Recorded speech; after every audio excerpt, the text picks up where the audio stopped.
जम्मू कश्मीर में लागू हो रहा है, ये हमको समझना। इसलिए वोट का महत्व समझो। आज हम प्रवीण पटेल के लिए वोट मांग रहे हैं। आप बताइए, जब समाजवादी पार्टी थी तो राम भक्तों पर गोली चली थी कि नहीं चली थी? समाजवादी पार्टी ने गोलियां चलाई थी कि नहीं चलाई थी? समाजवादी पार्टियों ने राम भक्तों को गोलियां चला करके शहीद किया था कि नहीं किया था? कांग्रेस पार्टी के कपिल सिब्बल ने सुप्रीम कोर्ट में सुनवाई को टालने के लिए काम किया था कि नहीं किया था? राम जन्मभूमि को लटकाया था कि नहीं लटकाया था? अटकाया था कि नहीं अटकाया था? भटकाया था कि नहीं भटकाया था? ये अलग बात है कि आजकल वो लटक गए हैं, अटक गए हैं और भटक गए हैं। और मोदी जी की इच्छा शक्ति और सुप्रीम कोर्ट का फैसला, अब वहां पर भव्य राम मंदिर बन रहा है और अयोध्या में भव्य राम मंदिर। मित्रों,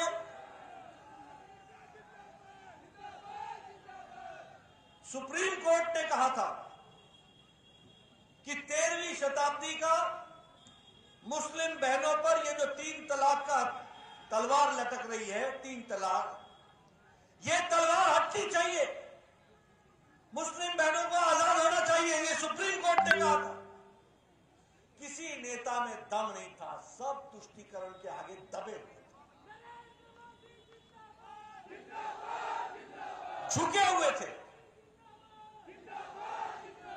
कोई हिम्मत नहीं थी, कोई ताकत नहीं थी।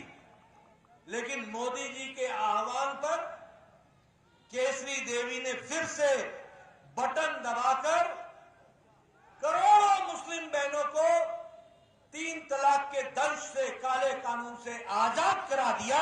ये आपका योगदान है। और मित्रों, याद रखो, ये काला कानून अफगानिस्तान में नहीं है। 3 तलाक मुस्लिम देश है, पाकिस्तान में नहीं है, ये मुस्लिम देश है। बांग्लादेश में नहीं है, जो मुस्लिम देश है। ईरान में नहीं है, इराक में नहीं है, सीरिया में नहीं है, ये सब मुस्लिम देश थे। लेकिन हमारा भारत देश जो सेक्युलर था, भाई, जो सेक्युलर था, यह देश, यहां पर 3 तलाक मौजूद था। आज भारत में मुस्लिम बहनों को अगर आजादी दिलाई है तो वह नरेंद्र मोदी जी ने दिलाई है और आपकी उंगली की ताकत ने दिलाई है, ये समझना चाहिए। मित्रों, हमारी पार्टी मोदी जी के नेतृत्व में गरीब की चिंता करने वाली पार्टी है, दलित की चिंता करने वाली पार्टी है, समाज के अंतिम पायदान पर खड़े रहने वाले व्यक्ति की चिंता करने वाली पार्टी है, शोषित की पार्टी है, महिलाओं के लिए ताकत देने वाली पार्टी है, युवाओं को ताकत देने वाली पार्टी है और किसानों को मुख्य धारा में लाने वाली पार्टी है तो भारतीय जनता पार्टी है।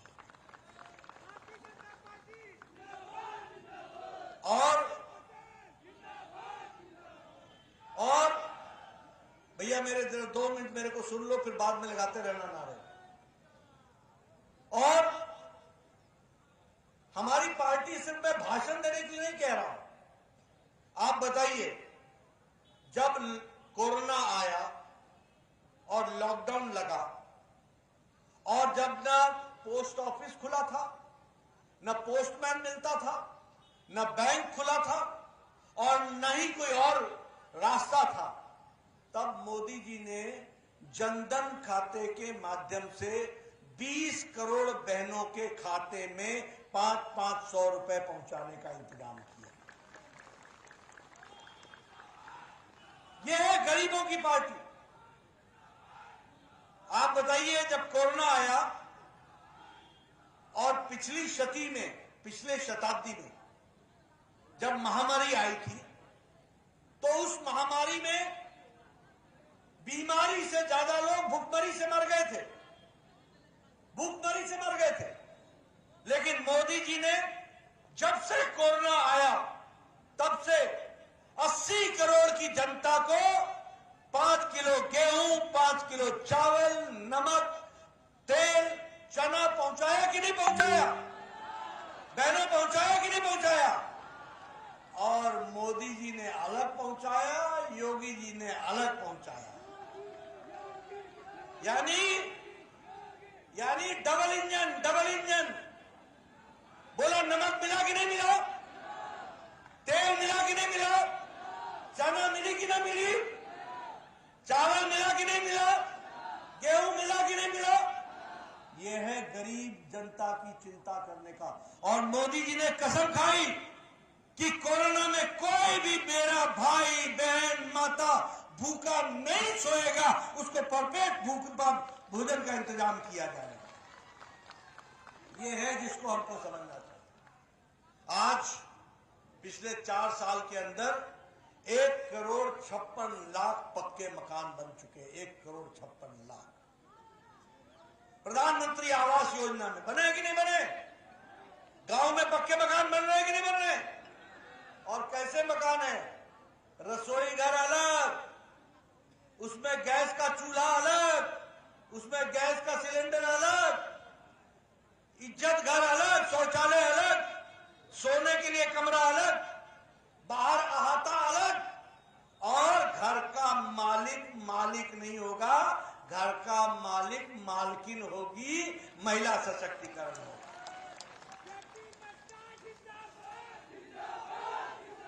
1,56,00,000 घर बने। और इस साल के बजट में 22-23 में 60 लाख घर बनेंगे, 80 लाख घर बनेंगे। और 80 लाख घर एक साल के अंदर, और 48,000 करोड़ रुपए खर्च होगा एक साल के अंदर 3,82,00,000 घरों में नल होगा, नल में जल होगा, जल स्वच्छ होगा, और घर में पीने का पानी मिलेगा, और इस पर 60,000 करोड़ रुपए खर्च होंगे।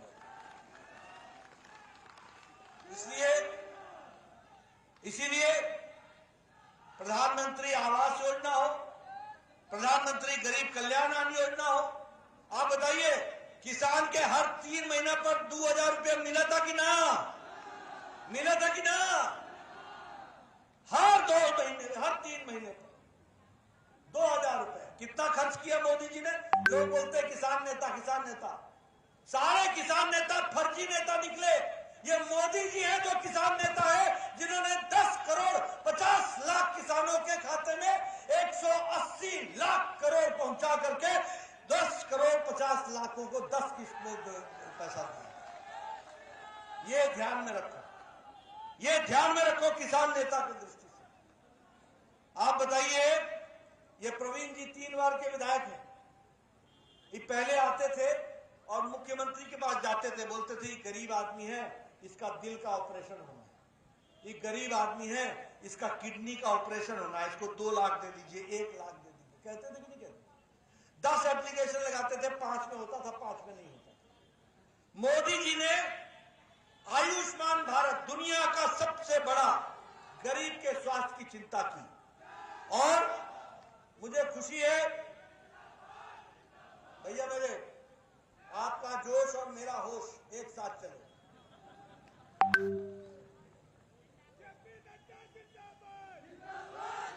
प्रवीण पटेल जिंदाबाद भाई। चलो अब जरा सुन लो मेरी बात। आगे बतावे के है, पहले सुना, ओकरा बाद बताया जाए ना।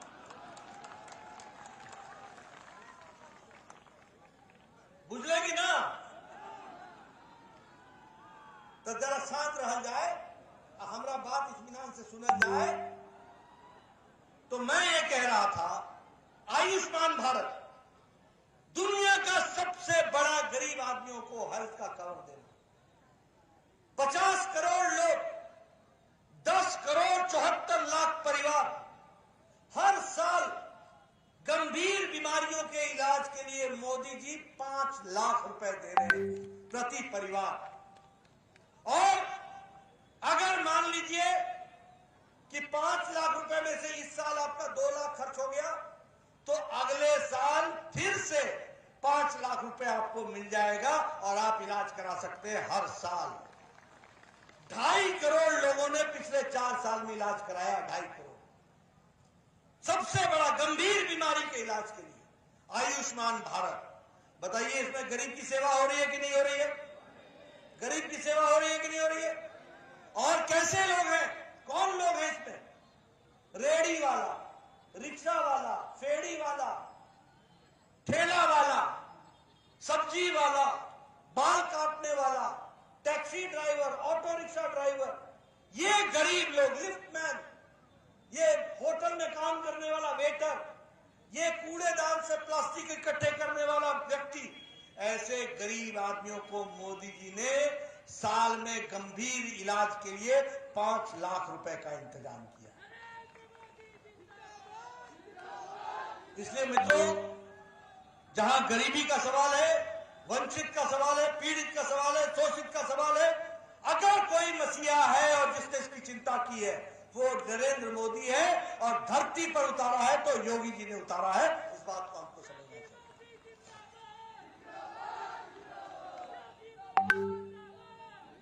बताइए, आजकल सड़कों का जाल बिछा है कि नहीं बिछा है?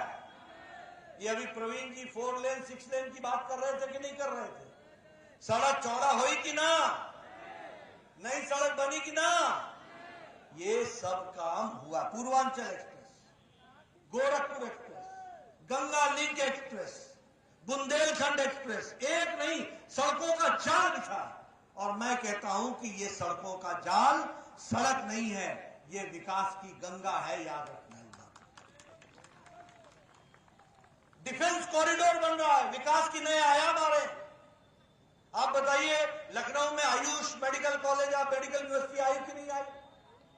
आप बताइए, मेडिकल यूनिवर्सिटी बनी कि नहीं बनी? एक जमाने में 2014-15 में उत्तर प्रदेश में 15 मेडिकल कॉलेज थे, आज 59 मेडिकल कॉलेज हैं। ये हमको ध्यान में रखना चाहिए, 59 मेडिकल कॉलेज। और इतना ही नहीं, इस बार के बजट में 60 लाख, एक साल में 60 लाख नौजवानों को नौकरी मिलेगी, 60 लाख लोगों को नौकरी मिलेगी। उसी तरीके से 25,000 किलोमीटर की सड़क बनेगी, 20,000 करोड़ रुपए उस पर खर्च होंगे। 3 करोड़ 80 लाख मकान बनेंगे, घर में पानी पहुंचेगा, उस पर 60,000 करोड़ रुपए खर्च होंगे। 1 करोड़ 50-56 लाख के बीच में मकान बनेंगे, 48,000 करोड़ रुपए खर्च होगा। बोलो, उत्तर प्रदेश की तस्वीर बदलेगी कि नहीं बदलेगी? मैंने इतने विकास के काम बताए, किसी और सरकार ने इतना काम किया था? अखिलेश बाबू बता सकते हैं कि उन्होंने क्या काम किया था? और मित्रों, यह भी मैं बताना चाहता हूं, पिछले 5 सालों में 10 विश्वविद्यालय बने हैं, 78 कॉलेज बने हैं, 28 इंजीनियरिंग कॉलेज खुले हैं, 30 से ज्यादा मेडिकल कॉलेज खुले हैं। एक विकास की एक नई कहानी लिखी गई। और अब तो आपके यहां किसानों के लिए, सिंचाई के लिए बिजली भी मुफ्त मिलने वाली है। प्रवीण को भेजो और मुफ्त बिजली सिंचाई के लिए लो। यही नहीं, बहनों के लिए, जो पढ़ने लिखने वाली बहनें हैं, उनको कॉलेज जाने के लिए, इंटर कॉलेज जाने के लिए और कॉलेज जाने के लिए मोपेड मिलेगा और स्कूटी मिलेगी, ताकि हमारी बहन इज्जत के साथ जा सके, ये व्यवस्था हो। और नौजवानों के लिए 2 करोड़ लैपटॉप और टैबलेट बांटे जाएंगे, ताकि वो अपनी पढ़ाई में योगदान कर सके। बोलो, इससे युवाओं को ताकत मिलेगी कि नहीं मिलेगी? बहनों को ताकत मिलेगी कि नहीं मिलेगी? मैंने आपके सामने इतने विकास के काम गिनाए कि नहीं गिनाए? सब सच बताया कि नहीं बताया? अब आप बताइए, यही इलाका था ना जहां माफिया राज दंदनाता था 5 साल पहले? मैं गलत तो नहीं बोल रहा हूं? यही इलाका था ना जहां माफिया राज, शाम को 5 बजे के बाद महिलाएं सुरक्षित नहीं थी। मैं ठीक बोल रहा हूं क्या? देखो 5 साल पहले जब अखिलेश का राज्य था तो आजम खान दंदनाता था कि नहीं दंदनाता था? दंदनाता था कि नहीं दंदनाता था? आप बताइए, मुख्तार अंसारी दंदनाता था कि नहीं दंदनाता था? आप बताइए, अतीक अहमद दंदनाता था कि नहीं दंदनाता था? कानून वही था, व्यक्ति वही था, जुर्म भी वही था, मुजरिम भी वही था। उस समय अखिलेश था तो दंदनाता था। आज योगी जी है तो तीनों जेल में गुल्ली डंडा खेल रहे हैं और गुल्ली डंडा खेलने लायक हो। मैं ठीक बोल रहा हूं या गलत बोल रहा हूं? अखिलेश जी को इन माफियाओं से इतना प्रेम है, इतना प्रेम है कि आधे जेल से चुनाव लड़ रहे हैं और इनके तरफदारी करने वाले बेल पर चुनाव लड़ रहे हैं। आप बताइए, अखिलेश जी के जमाने में 200 दंगे हुए उत्तर प्रदेश में कि नहीं हुए? 200 दंगे, 300 बार कर्फ्यू लगा कि नहीं लगा? बहु बेटियों को चलना मुश्किल था कि नहीं था? बहु बेटियों की इज्जत मुसीबत में थी कि नहीं थी? आज योगी जी के राज में बहु बेटियां सुरक्षित है कि नहीं है? गुंडे